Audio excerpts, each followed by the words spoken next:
Candida. The family of the Candida, that is Saccharomycetaceae, phylum Ascomycota. Approx 200 species are there, but only 20 are associated with the pathogens in the human and the animals. And next, habitat, that is ubiquitous yeast. It can be found in everywhere. Normal flora of the GI tract of the mammals and the human body.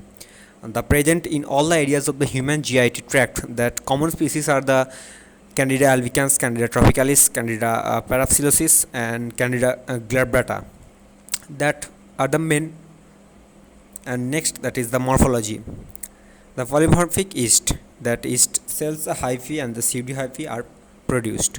That is yeast form, that is 10 to 12 microns in diameter, gram positive, grown in the overnight and the most bacterial and fungal media. The pseudo-hyphae may be formed from the budding yeast.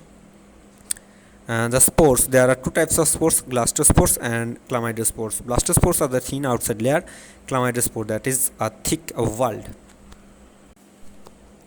When it is grown in a laboratory, the Candida appears as large, round, white, creamy like structure. And Candida can be grown in a dextrose agar media. Candida albicans ferments glucose and maltose to acid and gas. Candidiosis. It is also called the maniliasis, and it is an infection of the skin, mucosa, and sometimes of the internal organ. Candida albicans is an ovoid spherical budding cell which produces pseudomycelia both in the culture and the tissue. It is an opportunistic endogenous infection. Candida albicans can be identified from other Candida species by growth characteristics and the sugar assimilation test. A rapid method of the identification of Candida albicans is based on its ability to form germ tubes within 2 hours when they incubated in human serum at 37° temperature. That is a Reynolds Braude phenomenon. And next, lab diagnosis, that is gram staining.